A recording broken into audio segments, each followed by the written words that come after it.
saya membuat surat pencabutan. Ya, surat pencabutan terkait dengan adanya gugatan luar prestasi yang kami sampaikan ke Pengadilan Negeri Jakarta Selatan dan suratnya sudah diterima. Insya Allah sidang untuk sidangnya itu hari Senin. Sidangnya hari Senin tanggal 21. Tapi saya sudah menyampaikan surat pencabutan karena setelah saya berdiskusi dan berdialog dengan Kali kita minta saya fokus kepada perkara pidananya dulu. Seperti itu karena kan di saat ada dua persoalan maka kita harus mengambil sikap, harus ada skala prioritas. Nah, skala prioritasnya ini adalah saya harus konsentrasi di perkara pidana. Seperti itu sehingga kita ngambil sikap gugatan luar prestasi terhitung. Mulai kemarin sudah saya sampaikan pencabutannya dan sudah diterima di bagian kepanitraan Pengadilan Negeri Jakarta Selatan. Seperti itu. Pertimbangan lainnya mungkin selain ingin fokus ke pidana mungkin apa, Bang? Tidak ada lagi karena ini persoalan skala prioritas. Jadi gini, perkara pidana dan perdata ada dua hal yang berbeda. Perkara perdata itu terkait dengan kebenaran formil di mana hakimnya bersifat pasif. Perkara pidana kebenaran material di mana hakimnya bersifat aktif. Dan di sini banyak saksi yang akan diperiksa. Setelah saya mempelajari, ada berkas yang cukup tinggi dan banyak saksi. Kita perlu konsentrasi dan kita fokus kepada sini karena apa? Yang pidana ini terkait dengan adanya individu yang bernama Nikita Mirzani dan Ismail Marzuki. Sedangkan terkait dengan perdata itu terkait dengan harta benda. Jadi hal yang berbeda, maka kita prioritas kepada pribadinya yang perlu kita lakukan konsentrasi untuk melakukan pembelaan. Bang, Nikita Mirzani sendiri ada pembicaraan apa, Bang, mengenai ini, Bang? Tidak ada, saya sampaikan aja. Dan dia berharap memang harus ada skala prioritas dan skala prioritas kita adalah ke perkara pidananya. Bang, apakah buktinya lemah, Bang, atau seperti apa, Bang? Bukan, ini kan sudah disampaikan. Skala prioritas itu harus kita kedepankan. Di saat ada dua proses yang berjalan, kita harus mengambil sikap mana yang kita dahulukan. Dua-duanya itu kalau berjalan, perbedaannya cukup signifikan. Satu kebenaran material, satu kebenaran formil. Nah, jadi hal yang berbeda. Jadi kita fokus kepada pidana karena pidana ini terkait dengan individu Nikita Mirzani dan Ismail Marzuki. Perlulah kita mengambil sikap di saat ada dua pilihan seperti ini karena ini dua-duanya kalau berjalan akan membuat kita harus konsentrasi dua hal. Padahal ada yang perlu kita konsentrasikan yaitu di perkara pidananya itu sendiri. Bang, terkesan kemarin untuk pengajuan sidang perdatanya terburu-buru seperti itu, Bang? Bukan, kan saya bilang ini ada skala prioritas. Nah, pada saat skala prioritas yang harus kita analisa dan kita sampaikan, maka kita harus mengambil sikap yang harus kita dahulukan bagaimana kita konsentrasi melakukan pembelaan kepada terdakwa Nikita Mirzani dan Ismail Marzuki. Seperti itu. Karena mereka itu menjadi terdakwa. Artinya perdata itu nanti besok akan terus dilanjutkan, Bang, setelah pidana Itu menjadi rahasia. Udah, urusan nanti strategi yang lainnya yang jelas. Surat saya sudah nyampe kemarin dan sudah diterima di bagian kepanitraan sidang yang sebenarnya insya Allah tanggal 21 sidang perdata wan prestasi hari Senin tanggal 21 seingat saya ya di Ekot sidangnya Nikita Mirzani putusan selah hari Kamis. Anda kan biasanya mengikuti hari Selasa, ditunda dan diputuskan menjadi hari Kamis tanggal 17. Jadi 2 hari lagi itu putusan selah. Dari putusan selah ini nanti apakah eksepsi daripada kuasa hukum atau penasihat hukum atau Nikita Mirzani diterima? Kalau diterima maka perkara ini akan dihentikan. Kalau tidak diterima perkara lanjut, disitulah nanti akan berproses di mana para saksi semua akan dipanggil. Disinilah perlunya kita konsentrasi penuh untuk melakukan pembelaan kepada terdakwa karena perkara pidana itu adalah dalam rangka mencari dan menemukan kebenaran material.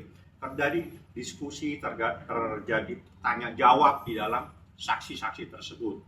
Nah ini kan kita juga harus banyak berdiskusi nanti berdialog kepada para terdakwa terkait dengan ini saksi memberikan keterangan bagaimana. Kita kan sudah dikasih berkas sama jaksa yang cukup tebal juga, cukup tinggi. Nanti kita akan diskusikan dengan para terdakwa. Bang, kenapa baru sekarang terpikir ingin fokus di pidananya dulu, Bang? Ini strategi, Pak. Anda tidak bisa mencoba bertanya tentang strategi seorang advokat. Ya. Bang, pihak pengacara sebelah bilang ini kan gugatan ini kan omong kosong. Apa kita pengaruh komentar mereka? Tidak ada. Ini urusan strategi. Yang tahu strategi itu adalah orang yang mengajukan gugatan. Jadi di saat kita mendapatkan dua pilihan, kan bersamaan nih sidangnya.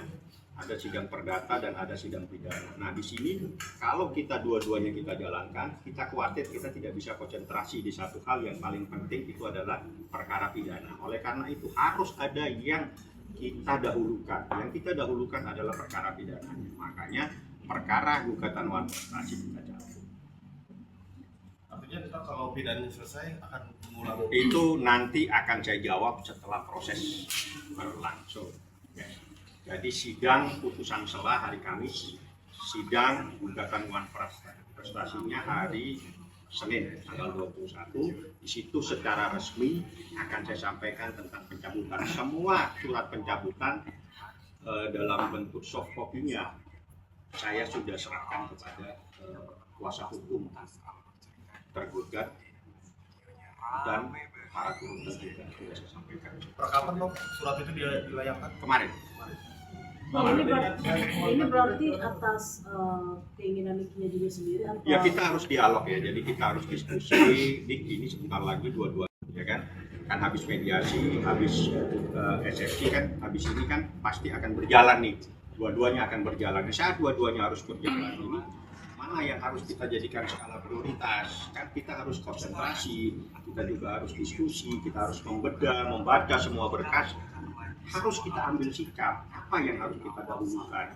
Akhirnya yang perlu kita dahulukan bagaimana kita memberikan pembelaan secara pribadi kepada Nikita Mirzani, karena itulah dia yang menjadi terdakwa.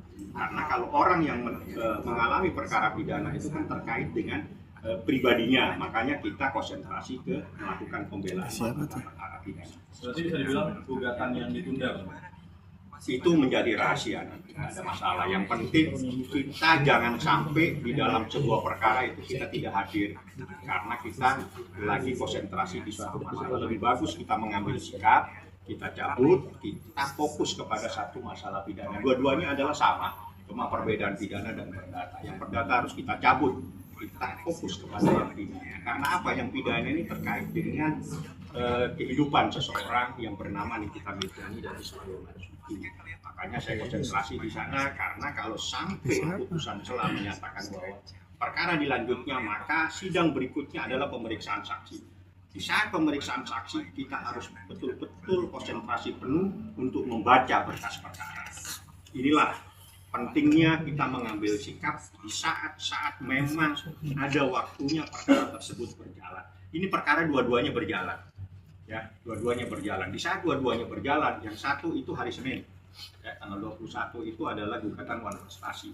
Besok hari Kamis itu adalah putusan sela. Ini berjalan semua. Di saat berjalan begini, kita sebagai seorang advokat kita harus diskusi dengan terdakwa. Kita harus mengambil sikap, tidak bisa jalan dua-duanya seperti itu. Ada yang lebih penting itu adalah mengenai perkara pidanamu, karena ini terkait dengan jiwamu, terkait dengan kebebasanmu dan sebagainya.